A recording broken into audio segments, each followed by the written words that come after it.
Ayo kakak-kakak dihidupkan dulu speakernya ya.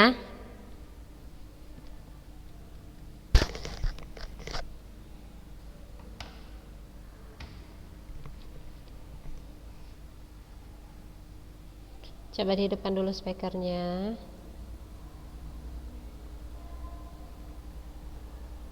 Ya. Bismillah. Assalamualaikum warahmatullahi wabarakatuh.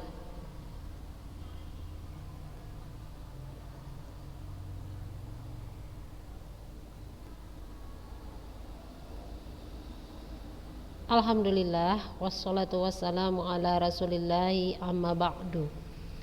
Apa kabar anak-anak ustazah?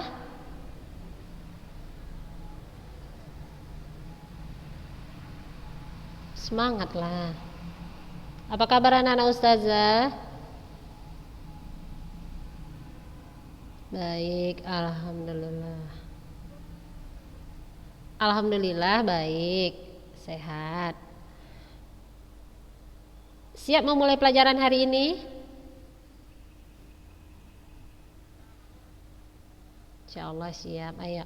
Ayo, kemarin ustazah kasih tugas apa?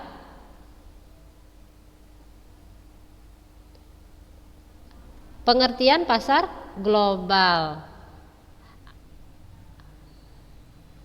Ayo, siapa yang bisa menjelaskan kepada ustazah apa itu pasar global?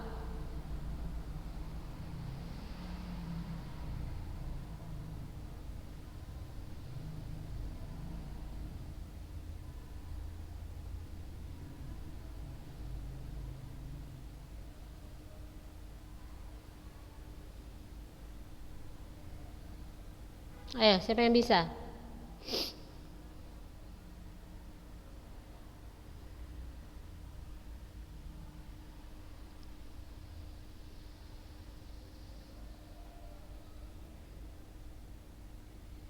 Ya, Nurul Khairani, apa?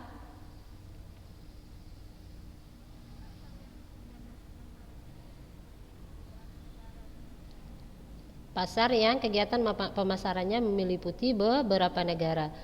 Pasar global, pasar internasional sama nggak? Sama ya. Berarti pasar global atau pasar internasional itu pasar yang pemasarannya meliputi beberapa negara.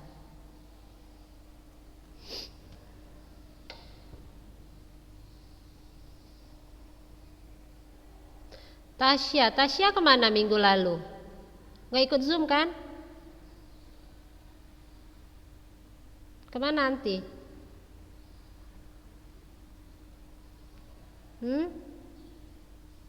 Ya Allah, anak ustazah udah ada urusan sekarang, Masya Allah. Udah gadis ya, udah gadis. Gak apa-apa, ntar lagi kan jadi mahasiswa ya kan.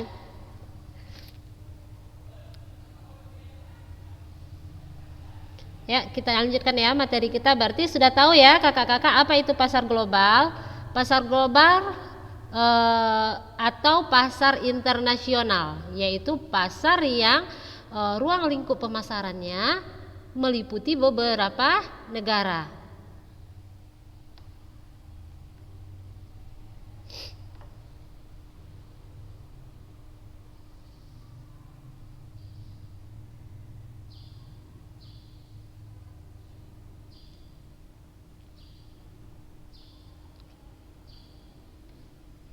Baik, kita masuk ke materi kita di hari ini.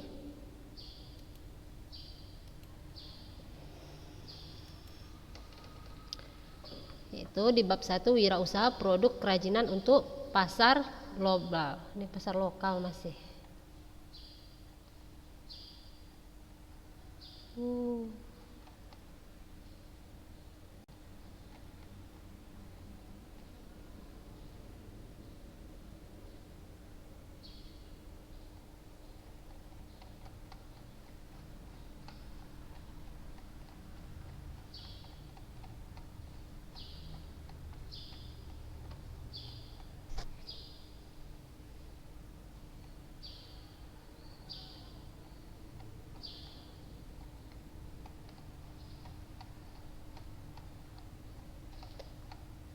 Apa contoh pasar global, Kak?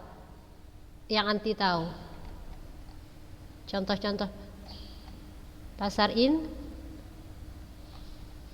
Pasar Intan di mana?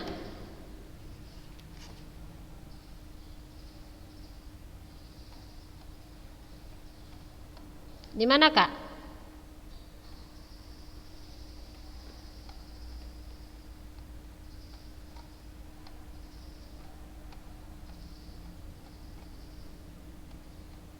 Uh.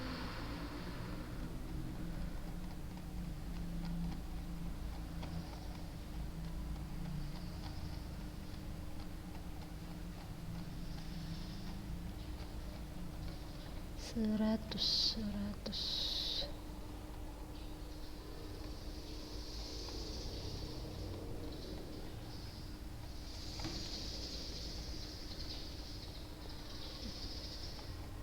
Contoh lain dari pasar global?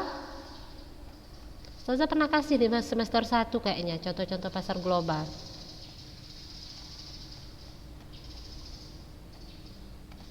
Contoh lain pasar global apa?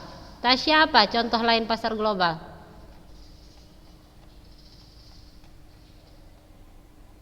Pasar karet di New York. Nurul Khairani, contoh pasar global?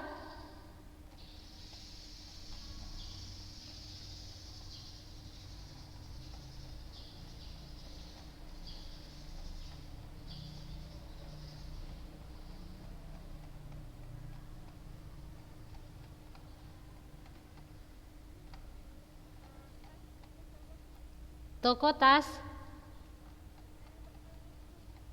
Enggak tahu. Mai, ada si Mai?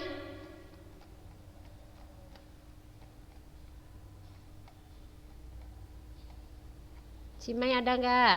Mai Syarah.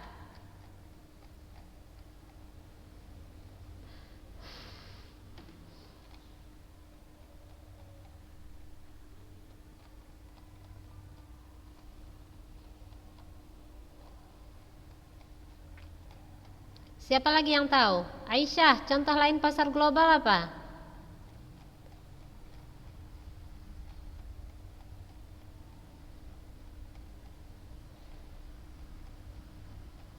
Ada. Ada ya? Ada apa enggak ya?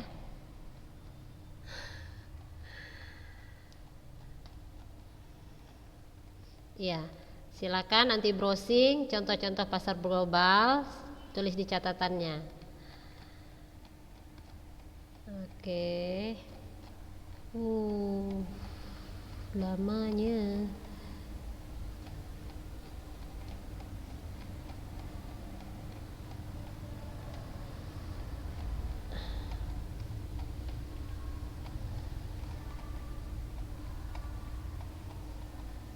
Yuk, sampai. Kerajinan, wirausaha produk kerajinan untuk pasar global. Wirausaha produk kerajinan untuk pasar global. Nah, ini anak-anak ustazah di awal, suatu usaha tidak selamanya tergantung pada satu jenis produk ya, atau pada satu pasar sasaran yang sama.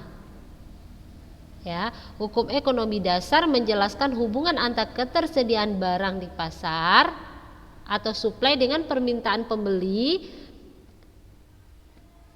Ya, itu juga di semester 1 keluar itu ya, hukum ekonomi dasar itu.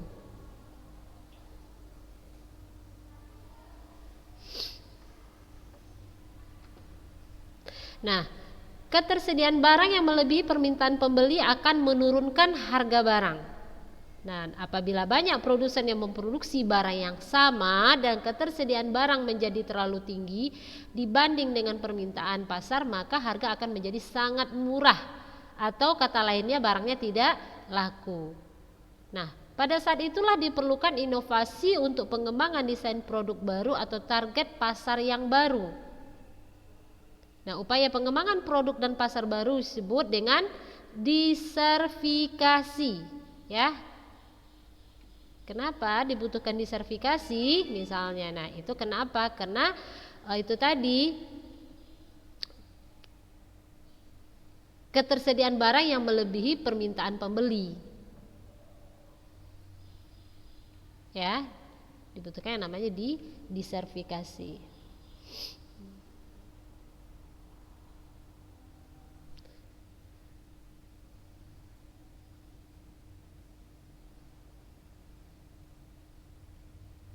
Nah, disertifikasi produk dilakukan agar usaha tidak tergantung pada satu jenis produk dan satu pasar sasaran saja. Nah, saat satu produk mengalami penurunan penjualan, maka produk yang lain akan mengatasinya.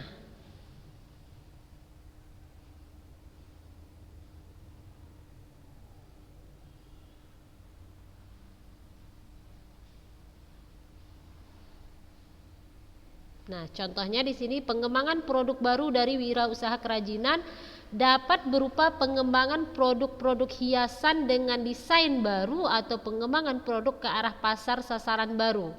Nah, untuk produk baru dapat berupa produk dengan desain baru yang terbuat dari bahan baku limbah yang sama sehingga peroleh bahan baku, teknik dan alat tidak akan banyak berubah. Jadi dia tetap produk yang sama misalnya, namun dibuat desain yang baru. Kita bisa membuat lagi produk yang sama dengan bahan yang sama, teknik yang sama, alat kerja yang sama, namun dengan desain yang baru. Nah, ini bisa kita manfaatkan untuk disertifikasi produk tadi ya, kakak-kakak ya. Jadi maka dibilang suatu produk mengalami penurunan penjualan, maka produk lain akan mengatasinya. Mungkin satu desain produk itu dia mulai tidak diminati gitu. Nah, kita bisa membuat desain yang baru.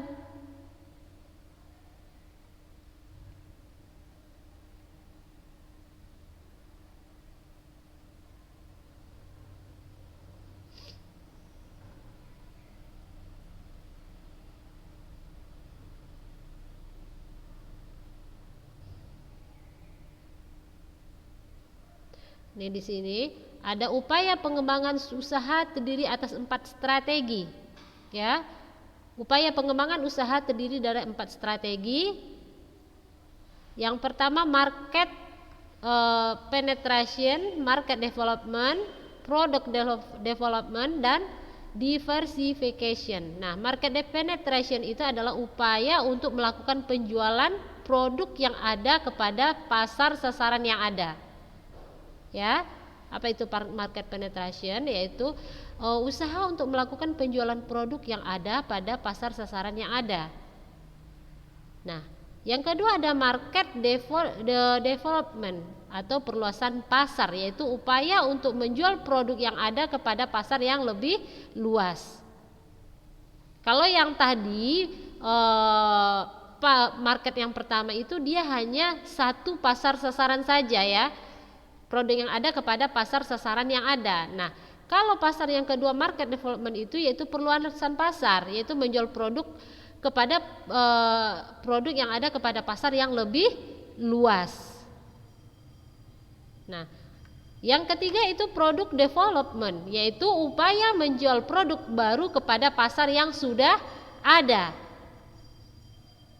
Terus ada namanya diversification atau diverifikasi, adalah upaya pengembangan produk baru untuk menyasar pasar baru.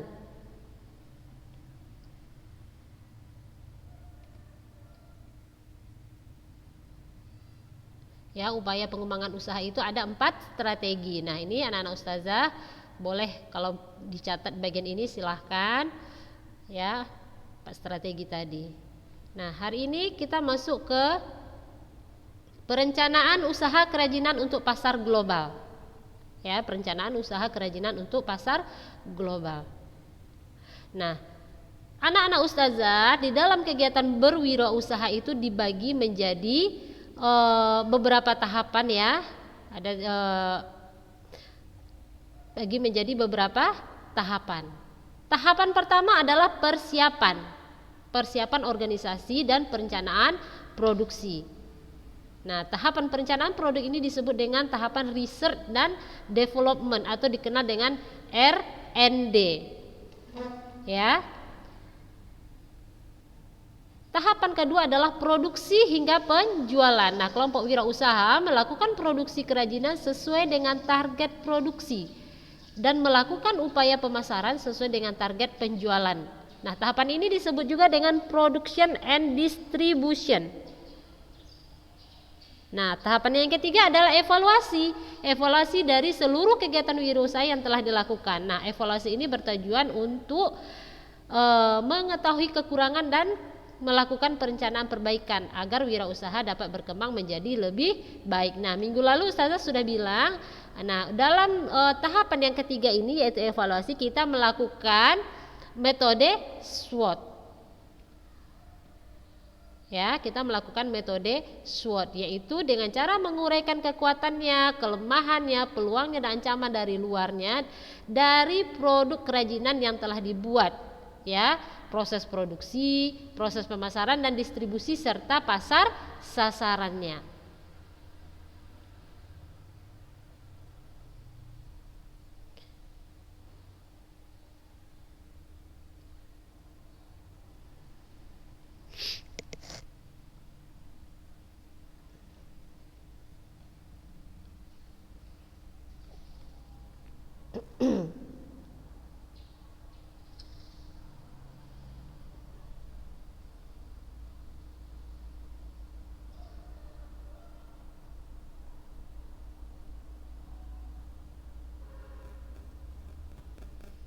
Baik.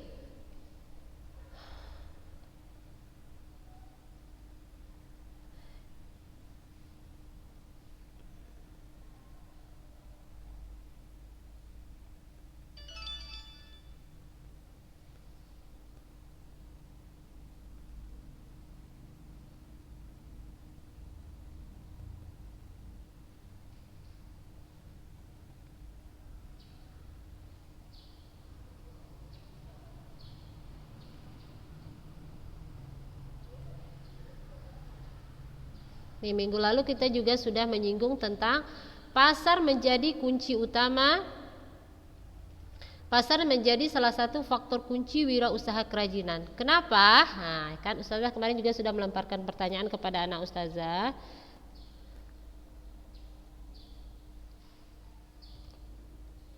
Nah, kenapa? Berdasarkan luasnya ya, anak-anak Ustazah di semester 1 kita belajar bahwa pasar itu dibagi menjadi beberapa. Ada pasar lokal, pasar nasional, dan ada pasar global atau pasar internasional. Nah, di sini kita mempelajari tentang pasar global. Nah, kita bisa memahami pasar global ya sebagai pasar di luar pasar lokal dengan selera global. Nah, perkembangan teknologi informasi memungkinkan kerajinan memiliki pasar yang lebih luas. Jadi kita tidak hanya mengandalkan konsumen-konsumen lokal, namun kita juga bisa mengandalkan konsumen lokal. Nah, pada prinsipnya anak-anak Ustazah, pasar terjadi karena adanya permintaan. Permintaan dari pembeli dan penawaran dari si penjual.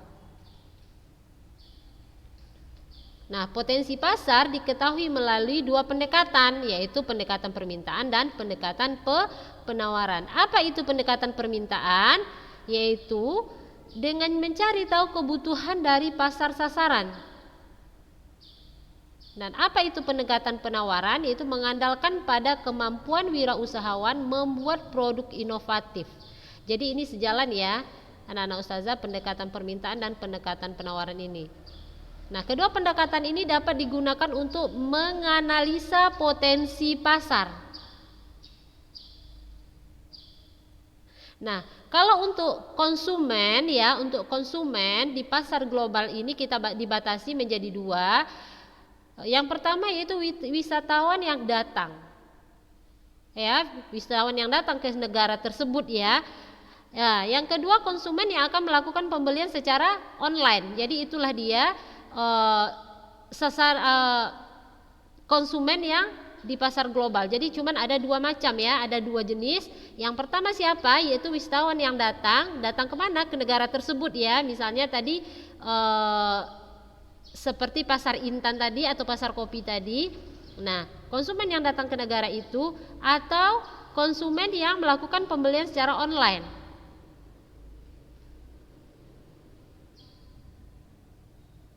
Nah, namun harus diingat ya, harus diingat bahwa kedua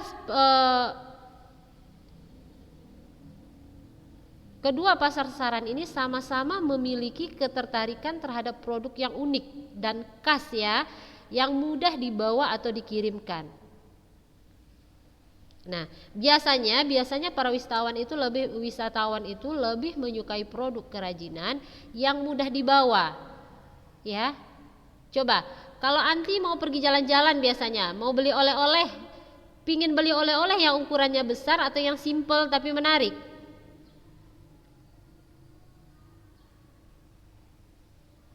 Nah, berarti itu adalah selera umum. Selera umum sebenarnya ya kakak-kakak ya. Jadi di dalam pasar global pun konsumennya, yaitu tadi konsumennya ada dua, siapa saja Mai? Siapa saja konsumen di pasar global? Coba Aisyah Husni, siapa aja konsumen di pasar global tadi?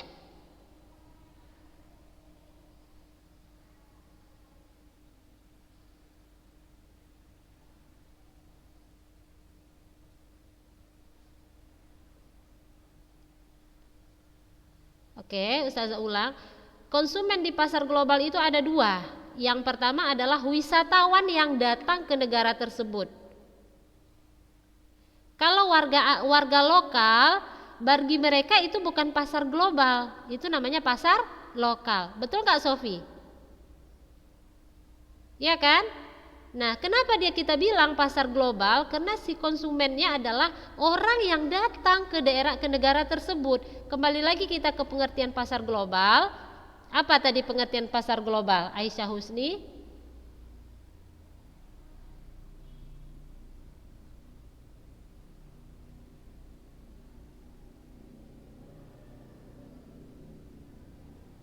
Dari beberapa negara ya kan? Nah, berarti konsumennya itu yaitu tadi, pertama ada dua, wisatawan yang datang ke negara tersebut, dan yang kedua adalah orang-orang yang berbelanja secara online, pembeliannya secara online.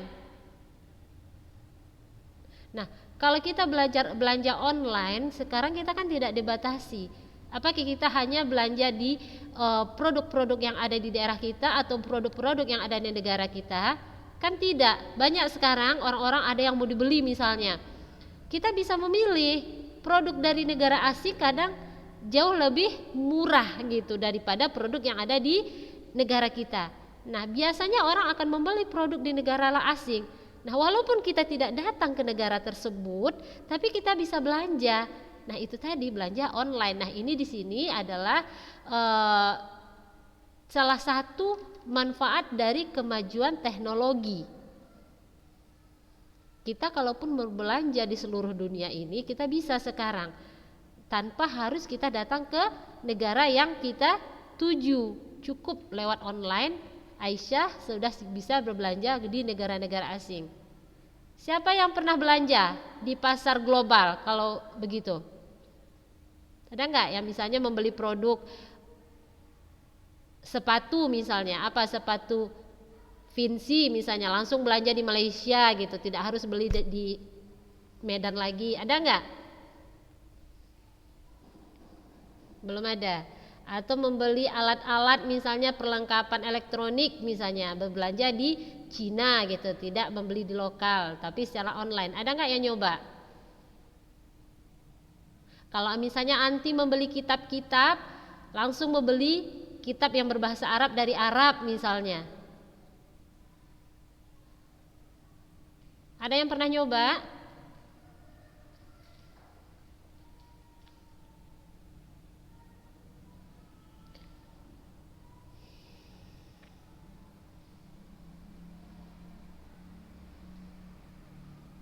Nah, kembali lagi kita ke materi kita ya.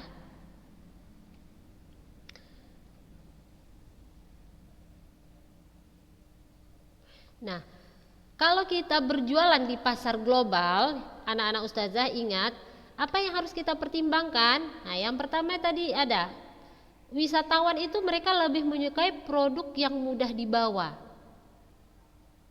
Ya. Misalnya ukurannya tidak terlalu besar dan tidak terlalu berat. Nah, Sedangkan produk kerajinan yang bisa kita pasarkan di online gitu ya, yang kalau kita target kita konsumennya adalah online, yaitu harus kita pertimbangkan proses pengirimannya. Bagaimana produk itu tidak rusak di saat pengiriman. Nah, ini harus kita pertimbangkan.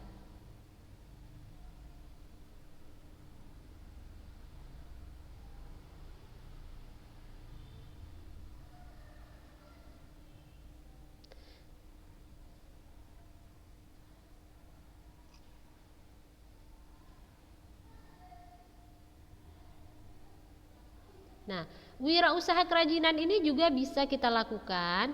Kita bisa membuat atau mengembangkan produk yang sudah ada di daerah tersebut, ya kan? Atau kita membuat produk baru juga boleh ya.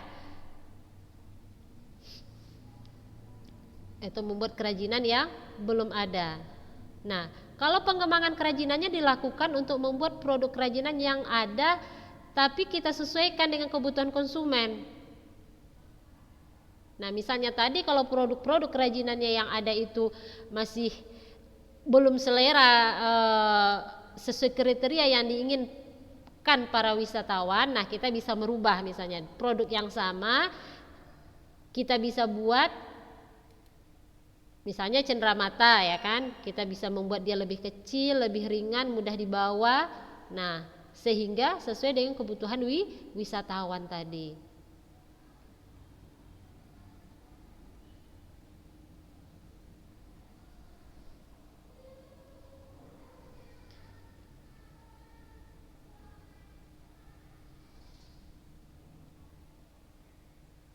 Ya.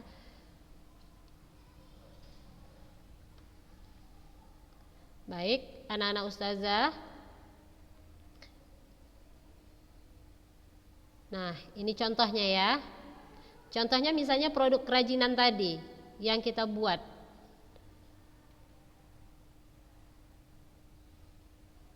Kita bisa membuat dua produk, oleh-oleh untuk wisatawan dan produk untuk non wisatawan.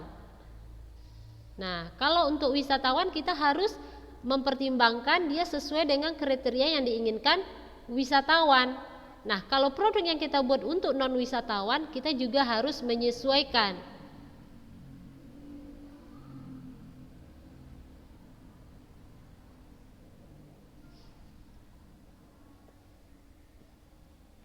Jadi intinya, wirausaha yang akan menjangkau pasar global harus mempelajari standar dan tata aturan internasional ya, agar dapat mengatur strategi pemasarannya dengan tepat ya. Intinya begitu. Apapun produk yang kita buat untuk pasar global misalnya, nah kita harus mengikuti standar dan tata aturan internasional agar dapat mengatur strategi pemasaran yang dengan tepat.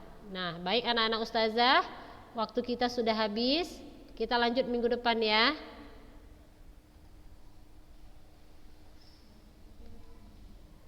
Ada yang mau ditanyakan?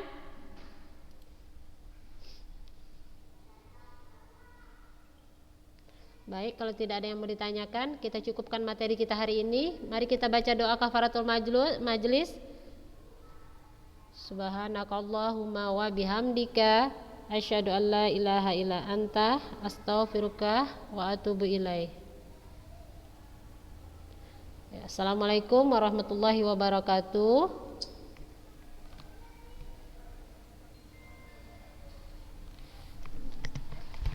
Sudah Minada, terima kasih.